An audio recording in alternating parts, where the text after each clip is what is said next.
நடிப்பு கலைக்கு இலக்கணம் வகுத்த நடிகர் திலகம் தாதா சாஹிப் பால்கே செவாலியர் சிவாஜி கணேசன் அவர்களின் திருவுருவ சிலையை மாண்புமிகு தமிழ்நாடு முதலமைச்சர் அவர்கள் திறந்து வைத்து சிறப்பித்திருக்கிறார்கள்.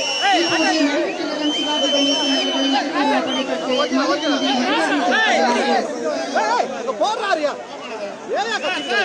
இந்திய நடிப்பு கலைக்கு இலக்கணம் கொடுத்த திரைத்துறை பல்கலைக்கழகம் நடிகர் திலகம். தமிழ் திரைத்துறையில் நடிப்பு கலையை சிவாஜி அவர்களுக்கு முன் சிவாஜி அவர்களுக்கு பின் என வரையறுக்க வைத்த வரலாற்று பொக்கிஷம். தமிழ் திரையுலகின் சிம்மாசனத்தில் நிரந்தர வேந்தராக வீற்றிருந்த துறைமுடி சூடிய துறை சக்கரவர்த்தி.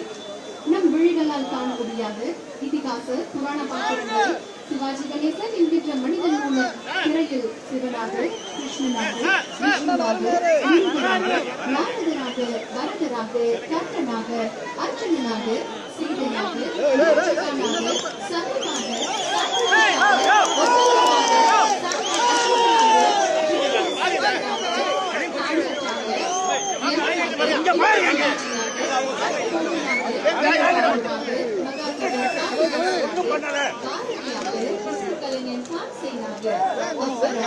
சுந்தரமூர்த்தி நாயனராக,